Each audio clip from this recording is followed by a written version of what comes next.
আসসালামু আলাইকুম। সবাই কেমন আছেন? আশা করি সবাই ভালো আছেন। আজ আপনাদের জন্য নিয়ে এসেছি নতুন গল্পের প্রথম পর্ব। আশা করি গল্পটি আপনাদের ভালো লাগবে। তাহলে চলুন শুরু করা যাক। রাতুল মাহিকে কোলে নিয়ে মুচকে একটা হাসি দিয়ে বলে, ভাই নীল, তোর টাকা আমি বিফলে যেতে দেব না। এক পাই করে উসুল করব। এই বলে মাহিকে বিছানার উপর শুইয়ে দিয়ে হামাগুড়ি দিয়ে মাহির বুকের উপর লুটিয়ে পড়ল। ধীরে ধীরে মাহির বুক থেকে শাড়ির আঁচল সরিয়ে দিল রাতুল। মাহির চোখে জল। সে করুণ দৃষ্টিতে রাতুলের দিকে তাকিয়ে আছে। এই চাহনি কিছু বলতে চায় রাতুলকে। হঠাৎ মাহি যা করলো তার জন্য রাতুল একদম প্রস্তুত ছিল না। আচমকা মাহির এরকম আচরণে রাতুল ভেবাচাকা খেয়ে যায়। এরপর যা হলো। আমার নাম মোহাম্মদ সৈয়দ চৌধুরী নীল। ফ্যামিলিতে আমি, মা বাবা, ছোট ভাই, দাদু, মেজো চাচা চাচিমা তাদের একমাত্র ছেলে, আর ছোট চাচা চাচিমা তাদের একমাত্র মেয়ে। আমাদের ফ্যামিলি অনেক বড়, তবে সবার হর্তাকর্তা আমার দাদু। খুবই স্ট্রং ভদ্রলোক। বয়স আনুমানিক 70-এর কাছাকাছি, কিন্তু এখনো নুয়ে পড়েনি। বাড়ির মধ্যে তার কথার উপর কেউ যায় না। দাদু যেটা বলবে সেটাই। দাদু এক কথার মানুষ, ওনার কথা নড়চড় হয় না। বাড়ির সবাই এক কথায় নমিও করে চলে দাদুকে, কারণ সবাই ভয় পায়। আমাদের ফ্যামিলিতে একটা রেওয়াজ আছে, এই বংশের পুরুষ বাইরের কোনো মেয়েকে বিয়ে করতে পারবে না, একমাত্র ফুপির মেয়েকে বিয়ে করতে পারবে। আপন ফুপি না থাকলে দূর সম্পর্কের ফুপি হলেও চলবে। কিন্তু আমার এই রেওয়াজটা মোটেই ভালো লাগে না। আরে ভাই, নিজের পছন্দ অপছন্দ বলতে কিছু আছে, কিন্তু আমিও ভয় পাই দাদুকে, তাই মুখের উপর কিছু বলতে পারি না। আমি দেখতে খুবই হ্যান্ডসাম, গায়ের রং ফর্সা, লম্বায় আনুমানিক 5 ফুট 9 ইঞ্চি হব। দেখতে সুদর্শন এক যুবক। পড়াশোনা কমপ্লিট করে বেকার ঘুরছি। বাবার বিজনেস আছে, যখন তখন গিয়ে বসতে পারি, তাই নিজের মন মতো করে দিন কাটাচ্ছি। আমার সাথে আমার বেস্ট ফ্রেন্ড রাতুল সবসময়ের সঙ্গী। আমাদের বন্ধুত্ব ছোটবেলা থেকে। বন্ধু না বলে আমরা দুই ভাইও বলা যায়। একে অপরকে ছাড়া চলে না। একদিন সামান্য কিছু কথা নিয়ে আমাদেরকে খুব বকা দেয় দাদু। আমার জিদ চেপে গেল। মনে মনে সিদ্ধান্ত নিলাম এই বাড়িতে আর এক মুহূর্ত না। রাগ করে বাড়ি থেকে চলে গেলাম বাহিরে। বাহিরে বলতে দেশের বাহিরে। আমার সাথে আমার বন্ধু রাতুলও গিয়েছিল। এক জোড়ের পাখি, একে অপরকে ছাড়া কিভাবে থাকি বলুন। বাহিরে যাওয়ার উদ্দেশ্য ছিল নিজের পায়ে দাঁড়ানো। 5 বছর থেকে আজ দুজন একটা রেস্টুরেন্টের মালিক হয়েছি। বাংলাদেশে ফেরার জন্য মন খুব আনচান করছে। এমনিতে ফোনে সবার সাথে কথা হয়। যখনই ফোন দেই মা খুব কান্না করে, তাই সিদ্ধান্ত নিলাম বাংলাদেশে ফিরে যাব। প্রায় দীর্ঘ 5 বছর পর আজ দেশে ফিরলাম। দুজনে এয়ারপোর্ট থেকে গাড়ি নিয়ে বাড়ি ফিরছি। এদিকে বাড়িতে সবাই আমাদের জন্য পথ চেয়ে বসে আছে। আমার ফুফাতো বোন মাহিও এসেছে। আমার ফুফাতো বোনের পুরো নাম মাহি আক্তার মাহি। দেখতে খুবই স্মার্ট, খুবই সুন্দরী। যে কেউ নজর কাড়ে ওর সৌন্দর্য। খুবই মায়াবতী একটা মেয়ে। মাহির ক্রাশ হচ্ছে রাতুল। যখন থেকে মাহি বুঝতে শিখেছে তখন থেকেই সে রাতুলকে ভালোবাসে। রাতুলও মাহিকে ভালোবাসে। কিন্তু একদিন মাহিকে তার ভালোবাসার কথা বলতে গিয়ে আড়ালে থেকে দাদুর কথা শুনে ফেলে। সেদিন থেকে সে মনে পাথর চাপা দিয়েছে, কিন্তু মাহি পারেনি। সে তার ভালোবাসার কথা প্রকাশ করেছে রাতুলের কাছে। রাতুল মাহিকে খুব অপমান করে, যাতে মাহি রাতুলকে ভুল বোঝে। কিন্তু মাহির মন থেকে রাতুলের জন্য ভালোবাসা এক বিন্দু কমেনি। 5 বছর আগে রাতুল মাহিকে কাঁদিয়ে চলে গিয়েছিল আমার সাথে। আজ সে 5 বছর পর আমার সাথে বাড়িতে ফিরছে। মাহির মন আনচান করছে। 5 বছর পর সে আবার মুখোমুখি হতে চলেছে রাতুলের। সবাই বাড়ির গেটে দাঁড়িয়ে আমাদের জন্য অপেক্ষা করছে। কিছুক্ষণের মধ্যে আমাদের গাড়ি এসে পৌঁছলো গেটের সামনে। প্রথমে আমি গাড়ি থেকে নামার পর আমার সাথে রাতুলও নেমে আসে। এতগুলো বছর পর রাতুলকে দেখে মাহির বুকের ভিতর ধপ করে উঠল। মাহি মনে মনে বলে, কিন্তু উনি হঠাৎ করে এতগুলো বছর পর আবার এখানে কেন আসলো? খুব তো 5 বছর আগে আমাকে কাঁদিয়ে চলে গিয়েছিল, তাহলে আবার ফিরে আসলো কেন? ভালোই তো ছিলাম ওনার ফেলে যাওয়া স্মৃতি নিয়ে। মাহি রাতুলের দিকে তাকিয়ে তাকিয়ে কথাগুলো ভাবছে। রাতুল ওর দিকে এক নজর তাকিয়ে বাড়ির ভেতর চলে গেল। আমি ওকে হাঁ করে তাকিয়ে থাকতে দেখে বললাম, কিরে পিচ্চি বুড়ি, এভাবে এখানে হাঁ করে দাঁড়িয়ে আছিস কেন? আমার কথা মাহির হোঁশ ফেরে। সে কোনো রকম নিজেকে সামলে নিয়ে বলে, নীল ভাইয়া, আমি মোটেও আর পিচ্চি নেই। আমি এখন অনার্স 2nd ইয়ারে পড়ি। আমি বললাম, ও তাই বুঝি? আমি আরো ভাবলাম তুই এখনও সেই 5 বছর আগের পিচ্চিটাই আছিস। পাশে দাঁড়িয়ে থাকা মা বলে, নীল, মাহির পিছনে না লেগে ভিতরে যা। দাদু কিন্তু তোদের দুজনের উপর অনেক রেগে আছে। সেই যে বাড়ি থেকে দুটো রাগ করে বেরিয়ে গেলি আর ফিরে এলি 5 বছর পরে। অনেকটা সময়। হ্যাঁ রে, তোদেরকে আমার কথা একবারও মনে পড়েনি? আর রাতুল, ছোট মাকে একেবারে ভুলে গেলি? নীলের কথা না হয় ছেড়েই দিলাম, শেষে কিনা তুইও। রাতুল বলে, আরে ছোট মা প্লিজ, তুমি রাগ করো না। তোমার ওই বদরাগী শ্বশুর যদি বকা না দিত তাহলে কি আর আমরা যেতাম? সব দোষ তোমার ওই বদরাগী শ্বশুরের। আমি বললাম, রাতুল তুই ঠিক বলেছিস। আম্মু, তোমার ওই রাগী অবসরপ্রাপ্ত কর্নাল দ্য গ্রেট আলতাফ চৌধুরী কোথায়? এই কথা বলে আমি আর রাতুল দুজন দুই দিক থেকে মাকে জড়িয়ে ধরি। মা বলে, ফাজিল ছেলে, দাদুকে এমন বলতে হয়? যা গিয়ে দেখ, ওনার রুমেই আছে, অনেক রেগে আছে তোদের উপর। আমি বললাম, আচ্ছা তুমি থাকো, আমরা গেলাম। এই বলে আমি আগে আগে চলে গেলাম। রাতুল যেতে নিলে দেখে মাহি দরজার সাথে লেগে দাঁড়িয়ে আছে। মাহির দিকে এক পলক তাকিয়ে আমার পিছু পিছু চলে আসে রাতুল। মাহি মনে মনে বলে, সত্যি রাতুল ভাই, আপনি কখনোই বুঝলেন না আমার ভালোবাসাটা। সবসময়ের মতো আবেগ ভেবেই উড়িয়ে দিলেন। যদি কখনো বুঝতেন যে এটা ক্ষণিকের আবেগ নয়, এটা অফুরান্ত ভালোবাসা, তাহলে হয়তো আমাকে এতটা অবহেলা করতে পারতেন না। তবে আমি জানি আপনি একদিন বুঝবেন আমার ভালোবাসা, কিন্তু তখন অনেক দেরি না হয়ে যায়। মনে মনে কথাগুলো বলে চোখের কোণে জমে থাকা পানিটা মুছে নিয়ে রুমে চলে গেল মাহি। এদিকে আমি আর রাতুল মাথা নিচু করে অপরাধীর মতো মুখ করে দাঁড়িয়ে আছি। বাড়ির সবাই ভয়ে ঘরের এক কোণে জড়োথর হয়ে দাঁড়িয়ে আছে। কি হবে সবার মনে একটাই প্রশ্ন। কিন্তু আমি আর রাতুল দাদুর চোখের মণি, দুজনকে অনেক ভালোবাসে দাদু। তবে এখন দাদু খুব রেগে আছে। দুজনের ওপর সামান্য একটু রাগ করেছিল বলে বাড়ি ছেড়ে চলে গিয়েছিলাম, তাও আবার 1-2 বছর না, পুরো 5 বছর পর ফিরে এসেছি। দাদু গম্ভীর মুখ নিয়ে অন্যদিকে ফিরে আছে, আমাদের দিকে তাকাচ্ছেও না, কথাও বলছে না। এটা দেখে আমার খুব খারাপ লাগছে। আমরা দুজন সেই কখন থেকে দাঁড়িয়ে আছি, সাথে বাড়ির সবাই। এখন আমি কথা না বলে আর থাকতে পারছি না, কারণ দোষ আমরাও কম করিনি। আমি বললাম, দাদু তুমি আমাদের মারো কাটো যা ইচ্ছে শাস্তি দাও, তবুও প্লিজ আমাদের সাথে কথা বলো। তুমি এভাবে কথা না বলে মুখ ঘুরিয়ে থাকলে আমাদের অনেক কষ্ট হয়। রাতুল বলে, হ্যাঁ দাদু তুমি জানো আমরা আর তোমার সেই বেকার নাতি নেই। আমরা এখন অনেক বড় একটা রেস্টুরেন্টের মালিক, আমাদের বিজনেস প্রায় সারা বাংলাদেশে। তুমি আর আমাদের বেকার বলতে পারবে না, এখন তো আমরা নিজের পায়ে দাঁড়িয়েছি, এবার তো কথা বলো প্লিজ দাদু। আমাদের কথা শুনে দাদু এবার আমাদের দিকে ফিরে তাকিয়ে বলে, তোরা আমাকে কি ভাবিস বলতো, আমি পাথর? ওরে আমারও তো কষ্ট হয়, আমিও তোদের ভালোবাসি, কিন্তু প্রকাশ করে বলতে পারি না, এটাই আমার সমস্যা। তাই বলে তোরা আমাকে এভাবে ছেড়ে চলে যাবি? আর রাতুল তুই আমাকে পর ভাবতে পারিস, কিন্তু আমি নই। তুই শুধু আমার বন্ধুর নাতি ছিলি না, নীলের মতো তোকেও আমি নিজের নাতি মনে করি। হয়তো তোরা দুজন আমাকে পর ভাবতে পারিস, তবে আমি না। কথাটা শেষ হতে আমরা দুজন গিয়ে দাদুকে জড়িয়ে ধরি। রাতুল বলে, কে বলেছে আমি তোমাকে পর ভাবি? তুমি তো আমার দাদু, আমরা তোমাকে অনেক বেশি ভালোবাসি। দাদু আমাদের দুজনকে জড়িয়ে ধরে কান্না মিশ্রিত কণ্ঠে বলে, যাক অবশেষে সবটা ঠিক হলো, এবার শান্তিতে নীল আর মাহির বিয়েটা দিয়ে দেওয়া যাবে। দাদুর কথা শুনে আমার আর রাতুলের হাসি মুখটা মুহূর্তেই ফ্যাকাশে হয়ে গেল। দুজনের মাথা যেন আকাশ ভেঙে পড়ল। আসতে না আসতে এসব কি শুনছি।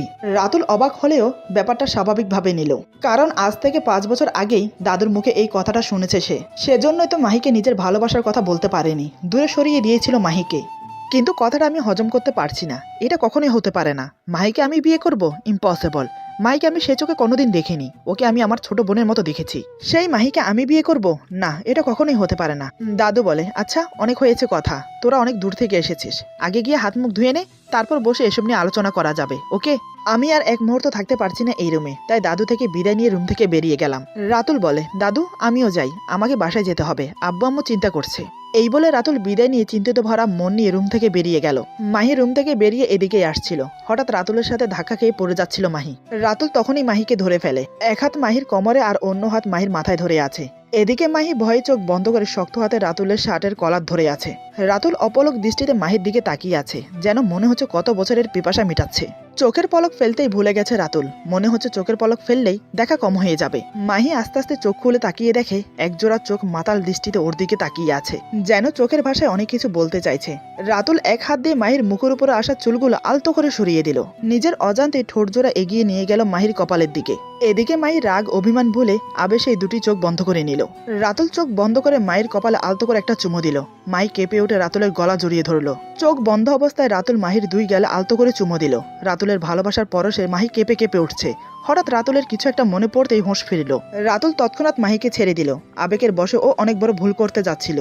অনেকক্ষণ হয়ে যাওয়ার পরেও রাতুলের কোনো সারা শব্দ না পেয়ে মাহি চোখ খুলে তাকালো।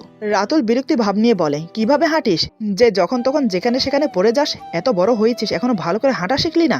এরপর থেকে ভালো করে দেখে শুনে হাঁটবি, নয়তো পরের বার আর আমি ধরতে আসবো না, যত সব। কথাগুলো বলে রাতুল চলে গেল, কিন্তু মাহি টলমলো চোখে রাতুলের চলে যাওয়ার দিকে তাকিয়ে থাকে, কারণ মাহি এখনো শোনেনি ওর সাথে আমার বিয়ে ঠিক হয়েছে। এদিকে আমি রুমে এসে আম্মুকে বললাম, এটা কোনো নিয়ম হলো আম্মু? এই নিয়ম কে তৈরি করেছে বলো তো? নিজের ফুফাতো বোনকে বিয়ে করতে হবে, এটা কোনো কথা?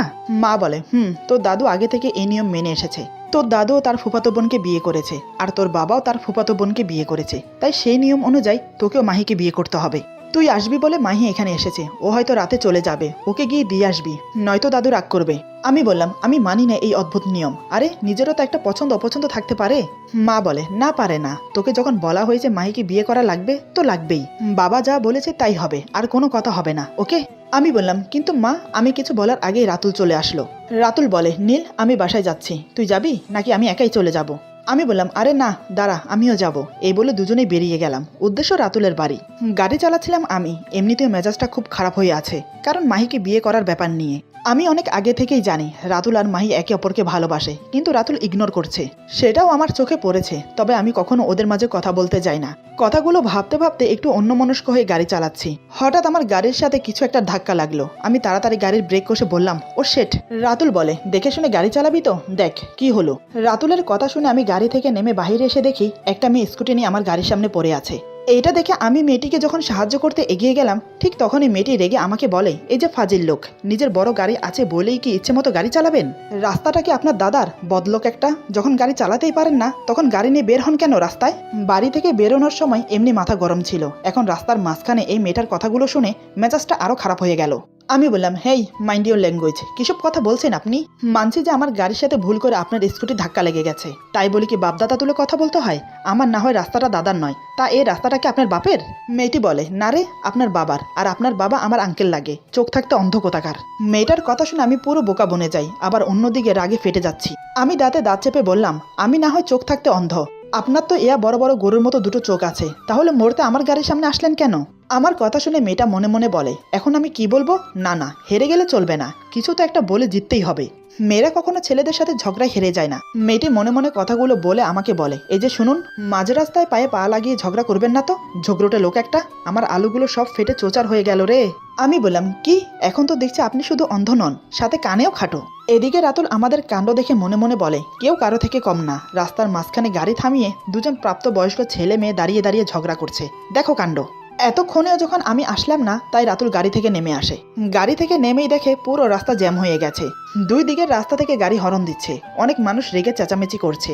চারিপাশে এত এত হইচই, কিন্তু আমাদের দুজনের হোঁশ নেই, দুজনে এক নাগারে ঝগড়া করেই যাচ্ছি।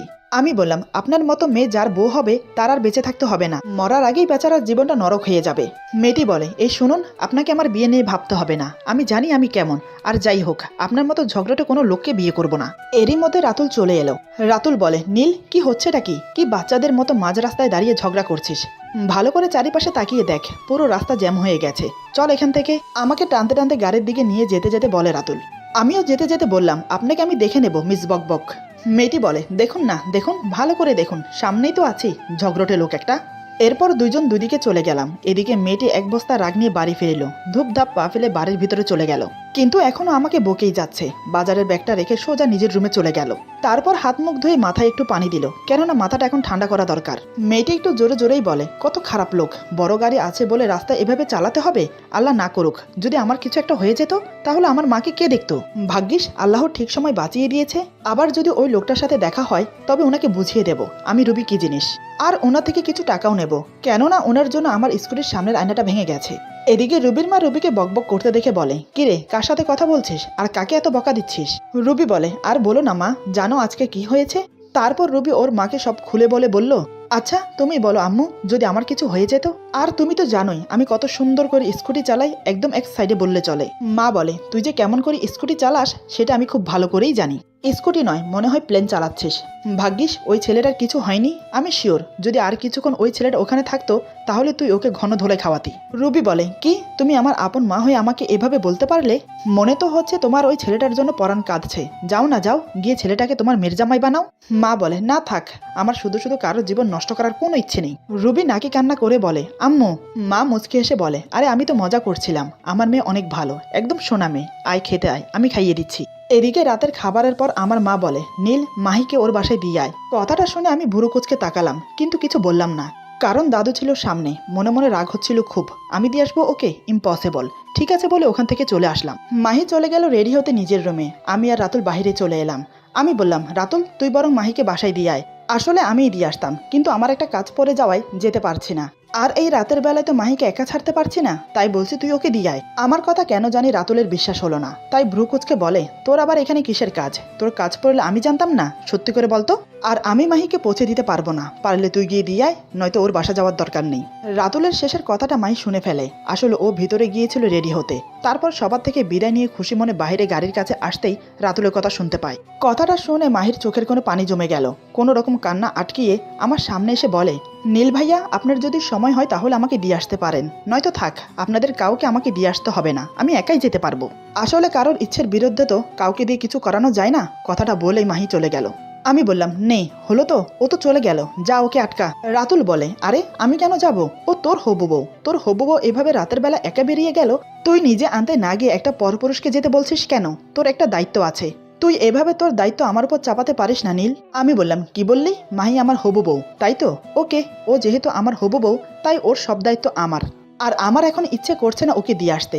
যেহেতু ও আমার হবু বউ তাই আমি ওকে পৌঁছে দেবো কি দেবো না সেটা একান্তই আমার ব্যাপার। ওকে, এই বলে আমি মাহি যে রাস্তায় গিয়েছে সেদিকে না গিয়ে তার উল্টো রাস্তায় চলে গেলাম। রাতুল বলে, আরে মাহি তো এই রাস্তায় গিয়েছে, তুই অন্য রাস্তায় যাচ্ছিস কেন?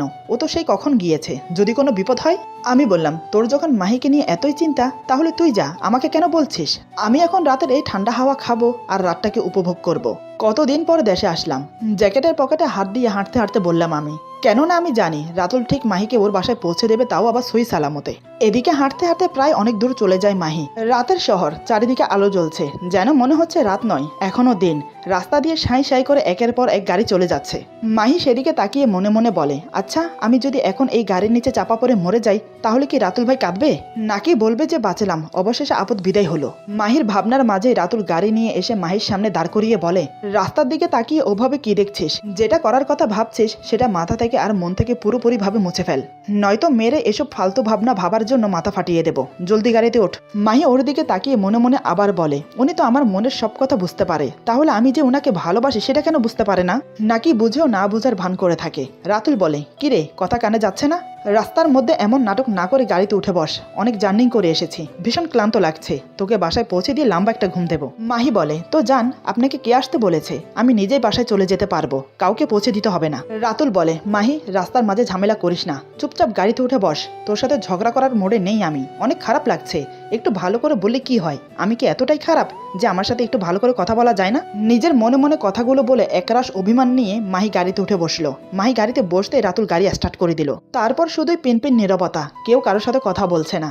গাড়ি মাহিদের বাসার সামনে আসতে রাতুল মাহিকে নামতে বলে, কিন্তু মাহি না নেমে সামনের দিকে তাকিয়ে বলে, আচ্ছা রাতুল ভাই, আমি কি অনেক খারাপ? আমাকে কি একটু ভালোবাসা যায় না? কথাটা বলে রাতুলের দিকে তাকালো মাহি, ওর চোখ থেকে টুপ করে এক ফোঁটা জল পড়লো।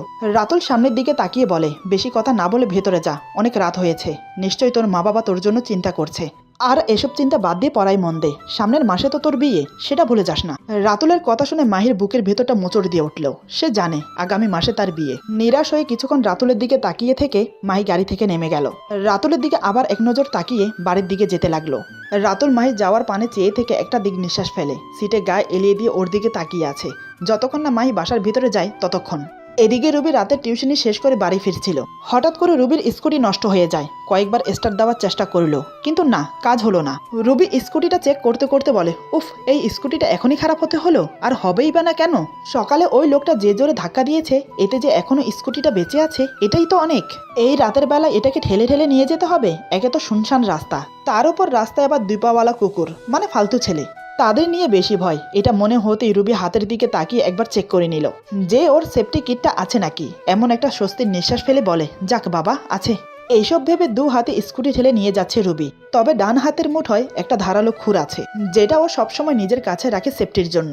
যদি কোনো সমস্যা হয় তাহলে এটা দিয়ে নিজেকে প্রোটেক্ট করবে। আসলে আজ টিউশন করে ফিরতে একটু দেরি হয়ে গেছে, তাই একটু নার্ভাস ফিল করছে। এদিকে আমি মেন রোড ছেড়ে গলির রাস্তা দিয়ে হাঁটতে শুরু করেছি, কারণ রাস্তায় গাড়ি ঘোড়ার সাথে নিরিবিলি পরিবেশ পাওয়া যাচ্ছে না, তাই গলি ধরে হাঁটতে শুরু করেছি।